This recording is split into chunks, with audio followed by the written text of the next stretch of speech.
Hello, my name is Emily and I'm 13 years old. Hello, my name is Clara and I'm 13 years old. Hi, my name is Matilda and I'm 13 years old. Hello, my name is Jasmine and I'm 14 years old. To begin with, we would like to show you our school. Here are our classrooms.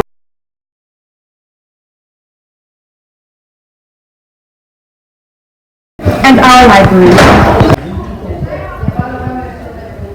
And here we practice our presentations.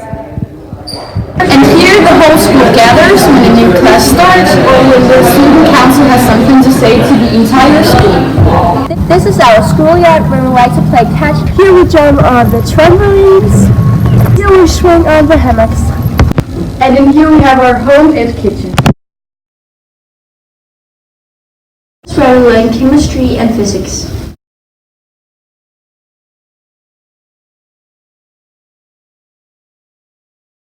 and here we have our vending machine where you can buy some food using mobile pay. This is the school office where you can go if you hurt you or if you need to talk with the school manager.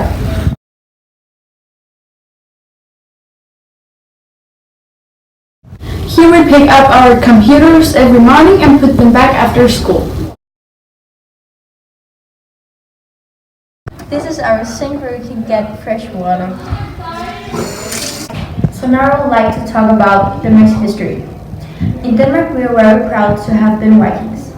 In the Viking Age, around 500 to 1000, the Danish people conquered and ruled the north. We were known by our great Viking armies, where we went to Sweden, Norway, and England to plunder and capture slaves. In the Viking Age, there were gods like Thor and Odin. But around the year 600 we became Christian. Over time we have had different forms of governance. In the 1600s, for example, we had monarchy, which means that it was only the king who decides. When Denmark got its constitution in 1849, decisive steps were taken away from monarchy. The king gave up his power and Denmark moved towards a more democratic form of governance. Now we would like to talk about social media. In Denmark we use social media a lot. We don't know exactly how much we use it. Actually, Denmark and South Korea are the biggest users of the internet in the world per citizens. Now I would like to talk about clothing. In our school we don't wear school uniforms, we just wear normal clothing. In Denmark there's a lot of teenagers who use makeup every single morning. But in Denmark we also have private schools where they usually wear uniforms. Our school is not a private school. The difference between a private school and a normal school is that you need to pay for the private school and not for the normal school.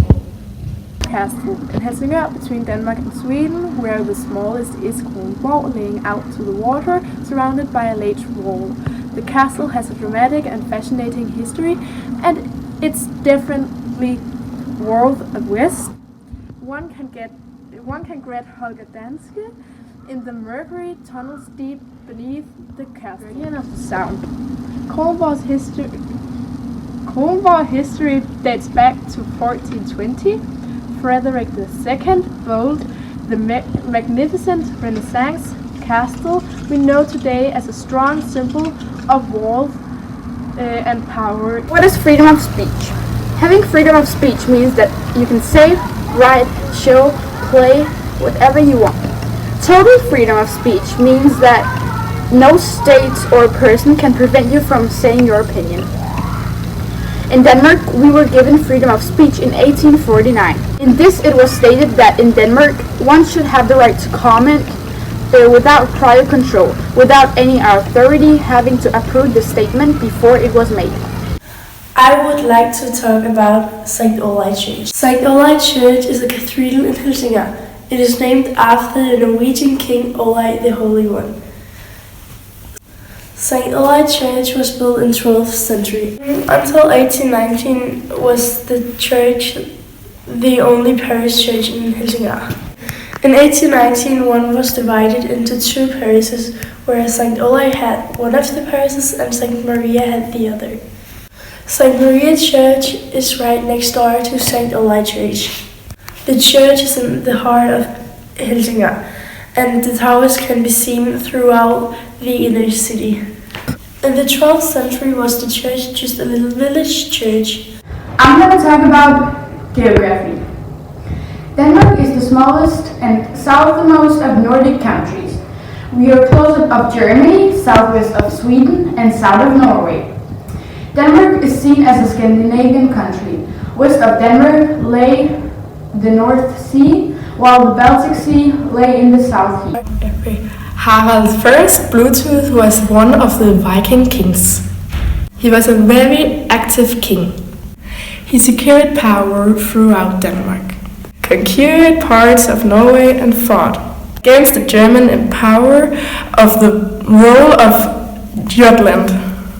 He expanded Dannevirke, constructed 45 large rings castles spread across the country, well as the bridge of Vejle River and Raving. Now I would like to talk about what teenagers do in their spare time. Most teenagers after school they go home or they go to club. And some of us go home to walk with our dogs. And some boys and girls go home to play computer.